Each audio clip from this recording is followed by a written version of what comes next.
Assalamualaikum warahmatullahi wabarakatuh. Selamat malam semuanya. Di sini kelompok kami akan mempresentasikan proyek pemrograman berorientasi objek dengan judul Sistem Toko Kelontong. Jadi sebelum kami mempresentasikan proyek kami, perkenankan kami untuk berkenalan terhadap kalian. Oke, nama saya Muhammad Bagus Rizky Alfian dengan NIM 1924 1010 3032. Kemudian teman saya Agusdi Milniadi dengan NIM 1924 1010 3038. Monggo lanjut. Ya, di sini saya akan membahas tentang latar belakang pembuatan sistem toko kelontong. Yaitu yang pertama, kenapa kita akan membuat sistem ini? Karena ada beberapa masalah, yaitu yang pertama, jumlah toko kelontong semakin tinggi dari tahun ke tahun. Ini ada datanya, yaitu jumlah toko kelontong pada sekitar tahun 2018 itu berjumlah sekitar 40 ribuan. Lalu yang kedua yaitu kebanyakan toko kelontong mempunyai manajemen yang buruk, dan toko kelontong pada saat ini masih menggunakan manajemen lama, yaitu tidak dengan manajemen yang baru, yaitu masih menggunakan buku dan seterusnya yang lainnya. Lalu yang ketiga yaitu membantu manajemen toko kelontong agar lebih mudah.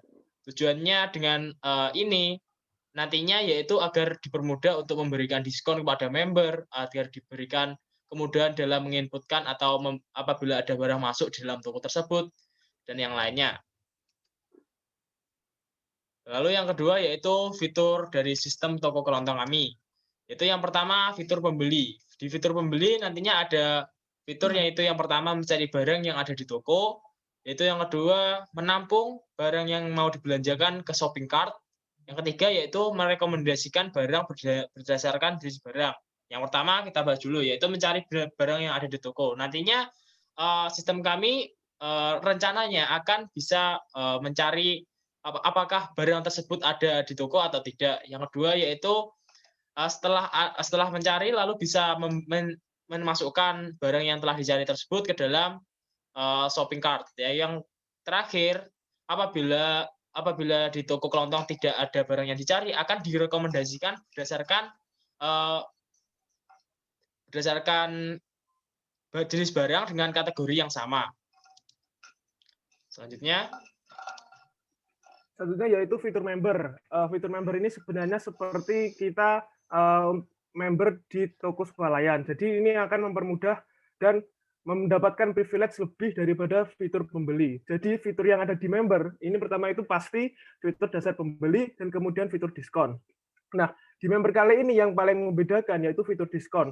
Mengapa kita menambahkan fitur diskon? Karena biar sebagai member dari toko kita itu akan mendapatkan privilege yang lebih, sehingga kami memberikan diskon agar mereka itu mendapatkan nilai harga barang yang lebih murah daripada pembeli, seperti itu.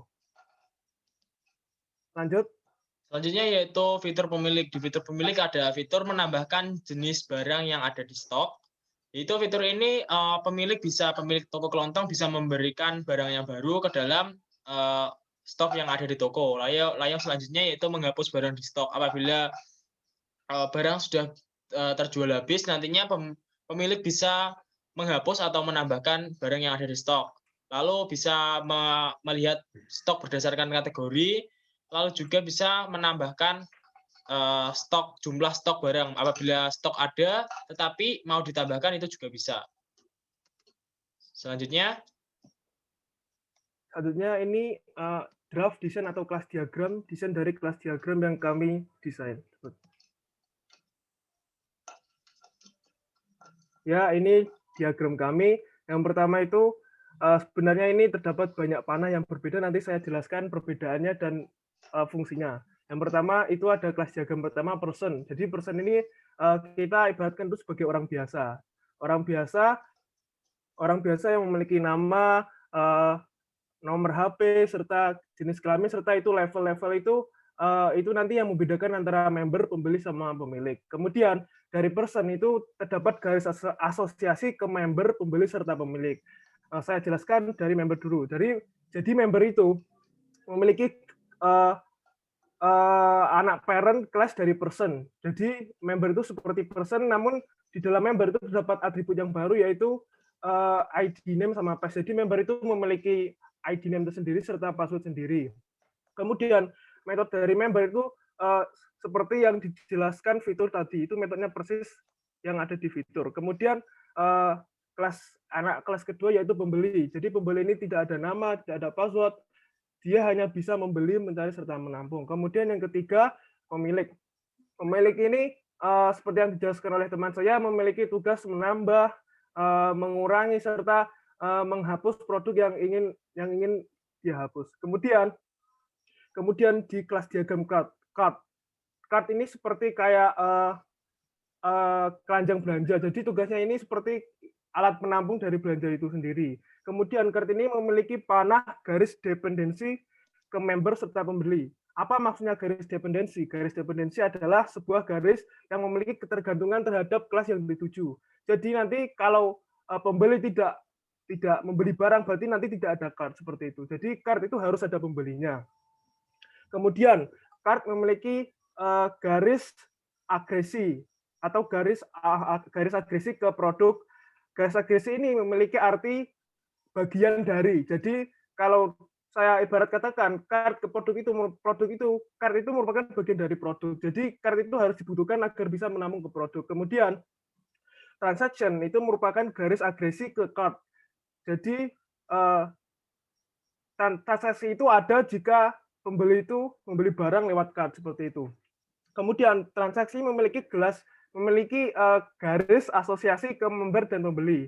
Jadi transaksi itu member itu pasti kalau beli ada transaksinya. Jadi garis asosiasi itu seperti itu. Ada terhubungan antara member dan pembeli seperti itu. Sudah. Terima kasih. Sekian dari kelompok kami. Jika ada salah kata mohon dimaafkan.